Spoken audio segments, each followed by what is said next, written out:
زہری نے بیان کیا ان سے ابو سلمہ نے اور ان سے ابو ہریرہ رضی اللہ عنہ نے کہ نبی کریم صلی اللہ علیہ وسلم نے فرمایا، نماز میں اگر کوئی بات پیش آ جائے تو مردوں کو سبحان اللہ کہنا اور عورتوں کو ہاتھ پر ہاتھ مار کر یعنی تالی بجا کر امام کو اطلاع دینی چاہیے۔ صحیح بخاری حدیث نمبر 1203۔ یحییٰ بلخی نے بیان کیا، کہا کہ ہم کو وکی نے خبر دی، انہیں سفیان ثوری نے، انہیں ابو حازم سلمہ بن دینار نے اور انہیں سہل بن سعد رضی اللہ عنہ نے کہ نبی کریم صلی اللہ علیہ وسلم نے فرمایا، سبحان اللہ کہنا مردوں کے لیے ہے اور عورتوں کے لیے تالی بجانا۔ صحیح بخاری حدیث نمبر 1204۔ زہری نے بیان کیا کہ مجھے انس بن مالک رضی اللہ عنہ نے خبر دی کہ پیر کے روز مسلمان ابو بکر رضی اللہ عنہ کی اقتداء میں فجر کی نماز پڑھ رہے تھے کہ اچانک نبی کریم صلی اللہ علیہ وسلم حضرت عائشہ رضی اللہ عنہا کے حجرے کا پردہ ہٹائے ہوئے دکھائی دیے۔ آپ صلی اللہ علیہ وسلم نے دیکھا کہ صحابہ رضی اللہ عنہم صف باندھے کھڑے ہوئے ہیں۔ یہ دیکھ کر آپ صلی اللہ علیہ وسلم کھل کر مسکرا دیے۔ ابو بکر رضی اللہ عنہ الٹے پاؤں پیچھے ہٹے۔ انہوں نے سمجھا کہ نبی کریم صلی اللہ علیہ وسلم نماز کے لیے تشریف لائیں گے، اور مسلمان نبی کریم صلی اللہ علیہ وسلم کو دیکھ کر اس درجہ خوش ہوئے کہ نماز ہی توڑ ڈالنے کا ارادہ کر لیا، لیکن حضور صلی اللہ علیہ وسلم نے ہاتھ کے اشارے سے ہدایت کی کہ نماز پوری کرو۔ پھر آپ صلی اللہ علیہ وسلم نے پردہ ڈال دیا اور حجرے میں تشریف لے گئے۔ پھر اس دن آپ نے انتقال فرمایا صلی اللہ علیہ وسلم۔ صحیح بخاری حدیث نمبر 1205۔ جعفر بن ربیعہ نے بیان کیا ان سے عبد الرحمن بن حرمز اعرج نے کہ حضرت ابو ہریرہ رضی اللہ عنہ نے بیان کیا کہ نبی کریم صلی اللہ علیہ وسلم نے فرمایا، بنی اسرائیل کی ایک عورت نے اپنے بیٹے کو پکارا، اس وقت وہ عبادت خانے میں تھا۔ ماں نے پکارا کہ اے جریج جریج، پس و پیش میں پڑ گیا اور دل میں کہنے لگا کہ اے اللہ، میں اب ماں کو دیکھوں یا نماز کو؟ پھر ماں نے پکارا کہ اے جریج، وہ اب بھی اس پس و پیش میں تھا کہ اے اللہ، میری ماں اور میری نماز۔ ماں نے پھر پکارا اے جریج، وہ اب بھی یہی سوچے جا رہا تھا، اے اللہ، میری ماں اور میری نماز۔ آخر ماں نے تنگ ہو کر بد دعا کی، اے اللہ، جریج کو موت نہ آئے جب تک وہ فاحشہ عورت کا چہرہ نہ دیکھ لے۔ جریج کی عبادت گاہ کے قریب ایک چرانے والی آیا کرتی تھی جو بکریاں چراتی تھی۔ اتفاق سے اس کے بچہ پیدا ہوا۔ لوگوں نے پوچھا کہ یہ کس کا بچہ ہے؟ اس نے کہا کہ جریج کا ہے۔ وہ ایک مرتبہ اپنی عبادت گاہ سے نکل کر میرے پاس رہا تھا۔ جریج نے پوچھا کہ وہ عورت کون ہے جس نے مجھ پر تہمت لگائی ہے کہ اس کا بچہ مجھ سے ہے؟ عورت بچے کو لے آئی تو انہوں نے بچے سے پوچھا کہ بچے، تمہارا باپ کون؟ بچہ بول پڑا کہ ایک بکری چرانے والا گڈریا میرا باپ ہے۔ صحیح بخاری حدیث نمبر 1206۔ ابو سلمہ نے کہا کہ مجھ سے معیق بن ابی طلحہ صحابی رضی اللہ عنہ نے بیان کیا کہ رسول اللہ صلی اللہ علیہ وسلم نے ایک شخص سے جو ہر مرتبہ سجدہ کرتے ہوئے کنکریاں برابر کرتا تھا فرمایا، اگر ایسا کرنا ہے تو صرف ایک ہی بار کر۔ صحیح بخاری حدیث نمبر 1207۔ غالب بن قطان نے بیان کیا ان سے بکر بن عبداللہ مزنی نے اور ان سے انس بن مالک رضی اللہ عنہ نے کہ ہم سخت گرمیوں میں جب نبی کریم صلی اللہ علیہ وسلم کے ساتھ نماز پڑھتے اور چہرے کو زمین پر پوری طرح رکھنا مشکل ہو جاتا تو اپنا کپڑا بچھا کر اس پر سجدہ کیا کرتے تھے۔ صحیح بخاری حدیث نمبر 1208۔ یار آواز تیز ہوئی، تھوڑی کم کرو۔ امام مالک رحمہ اللہ نے بیان کیا ان سے ابو نضر سالم بن ابی امیہ نے، ان سے ابو سلمہ بن عبد الرحمن نے اور ان سے عائشہ رضی اللہ عنہا نے فرمایا، کہ میں اپنا پاؤں نبی کریم صلی اللہ علیہ وسلم کے سامنے پھیلا لیتی تھی اور آپ نماز پڑھتے ہوتے۔ جب آپ صلی اللہ علیہ وسلم سجدہ کرنے لگتے تو آپ مجھے ہاتھ لگاتے، میں پاؤں سمیٹ لیتی، پھر جب آپ کھڑے ہو جاتے تو میں پھر پھیلا لیتی۔ صحیح بخاری حدیث نمبر 1209۔ محمد بن زیاد نے بیان کیا، ان سے ابو ہریرہ رضی اللہ عنہ نے نبی کریم صلی اللہ علیہ وسلم سے کہ آپ صلی اللہ علیہ وسلم نے ایک مرتبہ ایک نماز پڑھی، پھر فرمایا کہ میرے سامنے ایک شیطان آ گیا اور کوشش کرنے لگا کہ میری نماز توڑ دے، لیکن اللہ تعالیٰ نے اس کو میرے قابو میں کر دیا۔ میں نے اس کا گلا گھونٹا یا اس کو دھکیل دیا۔ آخر میں میرا ارادہ ہوا کہ اسے مسجد کے ایک ستون سے باندھ دوں اور جب صبح ہو تم بھی دیکھو، لیکن مجھے سلیمان علیہ السلام کی دعا یاد آ گئی، اے اللہ مجھے ایسی سلطنت عطا کیجئے جو میرے بعد کسی اور کو نہ ملے۔ اس لیے میں نے اسے چھوڑ دیا اور اللہ تعالیٰ نے اسے ذلت کے ساتھ بھگا دیا۔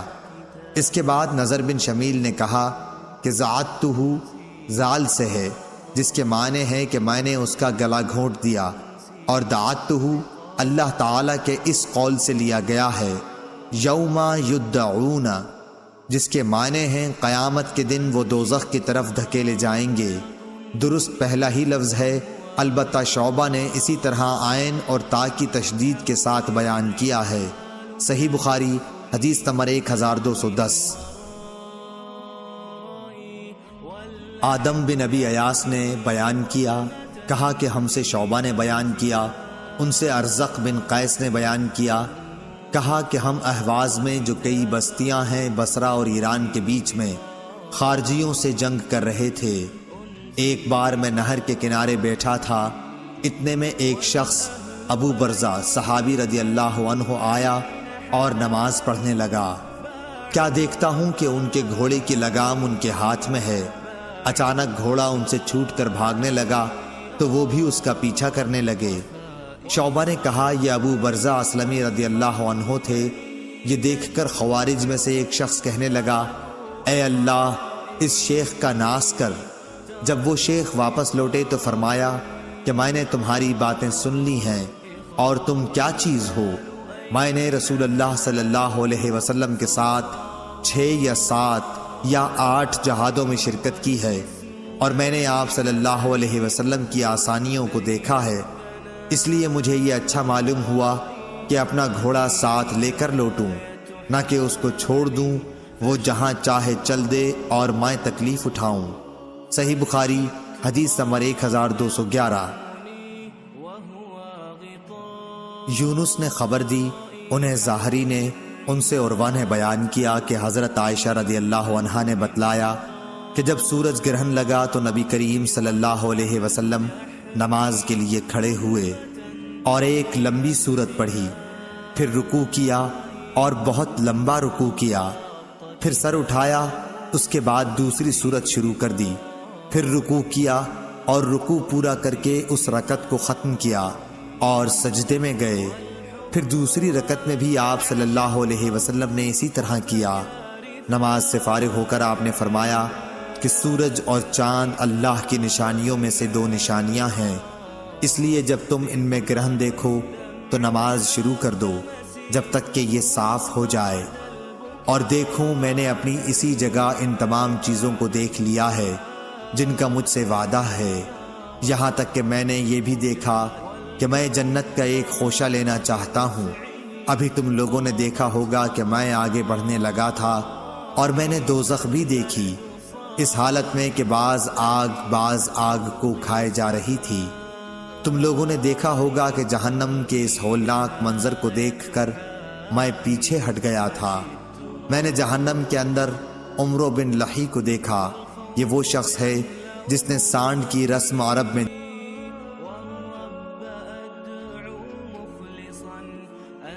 حماد بن زید نے بیان کیا، ان سے ایوب سختیانی نے، ان سے نافع نے، ان سے حضرت عبداللہ بن عمر رضی اللہ عنہ نے کہ نبی کریم صلی اللہ علیہ وسلم نے ایک دفعہ مسجد میں قبلے کی طرف رینٹ دیکھی آپ صلی اللہ علیہ وسلم مسجد میں موجود لوگوں پر بہت ناراض ہوئے اور فرمایا کہ اللہ تعالیٰ تمہارے سامنے ہے، اس لیے نماز میں تھوکا نہ کرو، یا یہ فرمایا کہ رینٹھ نہ نکالا کرو۔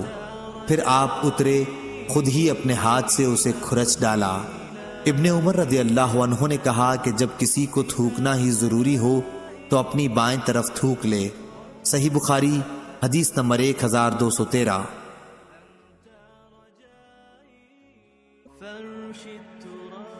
قتادہ انس بن مالک رضی اللہ عنہ سے روایت کرتے تھے کہ نبی کریم صلی اللہ علیہ وسلم نے فرمایا کہ جب تم میں سے کوئی نماز میں ہو تو وہ اپنے رب سے سرگوشی کرتا ہے، اس لیے اس کو سامنے نہ تھوکنا چاہیے اور نہ دائیں طرف، البتہ بائیں طرف اپنے قدم کے نیچے تھوک لے۔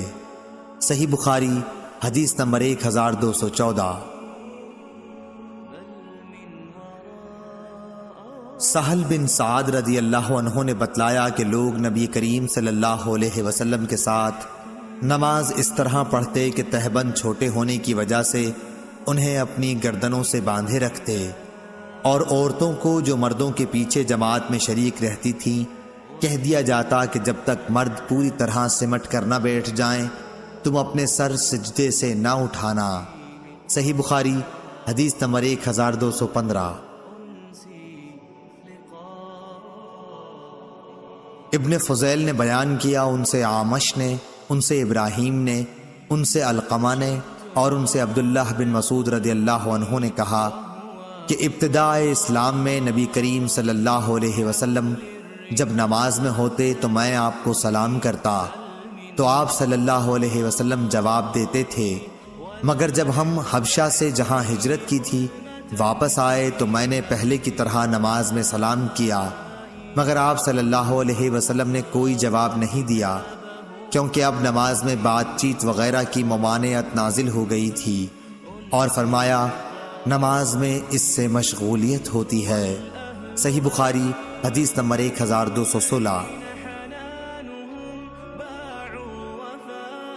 کثیر بن شنزیر نے بیان کیا، ان سے عطا بن ابی رباح نے، ان سے جابر رضی اللہ عنہ نے کہ رسول اللہ صلی اللہ علیہ وسلم نے مجھے اپنی ایک ضرورت کے لیے غزوہ بنی مطلق میں بھیجا، میں جا کر واپس آیا، میں نے کام پورا کر دیا تھا، پھر میں نے نبی کریم صلی اللہ علیہ وسلم کی خدمت میں حاضر ہو کر آپ کو سلام کیا، لیکن آپ نے کوئی جواب نہیں دیا۔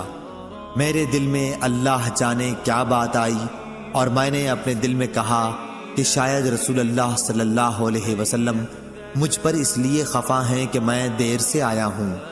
میں نے پھر دوبارہ سلام کیا، اور جب اس مرتبہ بھی آپ نے کوئی جواب نہ دیا تو اب میرے دل میں پہلے سے بھی زیادہ خیال آیا۔ پھر میں نے تیسری مرتبہ سلام کیا، اور اب آپ صلی اللہ علیہ وسلم نے جواب دیا اور فرمایا کہ پہلے جو 2 بار میں نے جواب نہ دیا تو اس وجہ سے تھا کہ میں نماز پڑھ رہا تھا، اور آپ صلی اللہ علیہ وسلم اس وقت اپنی اونٹنی پر تھے اور اس کا رخ قبلے کی طرف نہ تھا بلکہ دوسری طرف تھا۔ صحیح بخاری حدیث نمبر 1217۔ عبدالعزیز بن ابی حازم نے بیان کیا، ان سے ابو حام سلمہ بن دینار نے اور ان سے سہل بن سعد رضی اللہ عنہ نے کہ رسول اللہ صلی اللہ علیہ وسلم کو یہ خبر پہنچی کہ قبا کے قبیلہ بنو عمرو بن عوف میں کوئی جھگڑا ہو گیا ہے، اس لیے آپ صلی اللہ علیہ وسلم کئی اصحاب کو ساتھ لے کر ان میں ملاپ کرانے کے لیے تشریف لے گئے۔ وہاں آپ صلی اللہ علیہ وسلم صلح صفائی کے لیے ٹھہر گئے۔ ادھر نماز کا وقت ہو گیا تو بلال رضی اللہ عنہ نے حضرت ابو بکر صدیق رضی اللہ عنہ سے کہا کہ رسول اللہ صلی اللہ علیہ وسلم نہیں آئے اور نماز کا وقت ہو گیا، تو کیا آپ لوگوں کو نماز پڑھائیں گے؟ آپ نے جواب دیا کہ ہاں، اگر تم چاہتے ہو تو پڑھا دوں گا۔ چنانچہ بلال رضی اللہ عنہ نے تکبیر کہی اور ابو بکر نے آگے بڑھ کر نیت باندھ لی۔ اتنے میں رسول اللہ صلی اللہ علیہ وسلم بھی تشریف لے آئے اور صفوں سے گزرتے ہوئے آپ پہلی صف میں آ کھڑے ہوئے۔ لوگوں نے ہاتھ پر ہاتھ مارنے شروع کر دیے۔ سہل رضی اللہ عنہ نے کہا تصفیح کے معنی تصفیق کے ہیں۔ آپ نے بیان کیا کہ ابو بکر رضی اللہ عنہ نماز میں کسی طرف متوجہ نہیں ہوتے تھے، لیکن جب لوگوں نے بہت دستکیں دی تو انہوں نے دیکھا کہ رسول اللہ صلی اللہ علیہ وسلم کھڑے ہیں۔ حضور اکرم صلی اللہ علیہ وسلم نے اشارے سے ابو بکر کو نماز پڑھانے کے لیے کہا۔ اس پر ابو بکر رضی اللہ عنہ نے ہاتھ اٹھا کر اللہ تعالیٰ کا شکر ادا کیا اور پھر الٹے پاؤں پیچھے کی طرف چلے آئے اور صف میں کھڑے ہو گئے، اور رسول اللہ صلی اللہ علیہ وسلم نے آگے بڑھ کر نماز پڑھائی۔ نماز سے فارغ ہو کر آپ صلی اللہ علیہ وسلم لوگوں کی طرف متوجہ ہوئے اور فرمایا کہ لوگوں، یہ کیا بات ہے کہ جب نماز میں کوئی بات پیش آتی ہے تو تم تالیاں بجانے لگتے ہو؟ یہ مسئلہ تو عورتوں کے لیے ہے۔ تمہیں اگر نماز میں کوئی حادثہ پیش آئے تو سبحان اللہ کہا کرو۔ اس کے بعد آپ صلی اللہ علیہ وسلم ابو بکر رضی اللہ عنہ کی طرف متوجہ ہوئے اور فرمایا کہ ابو بکر، میرے کہنے کے باوجود تم نے نماز کیوں نہیں پڑھائی؟ ابو بکر رضی اللہ عنہ نے عرض کیا کہ ابو قحافہ کے بیٹے کو زیب نہیں دیتا کہ رسول اللہ صلی اللہ علیہ وسلم کی موجودگی میں نماز پڑھائے۔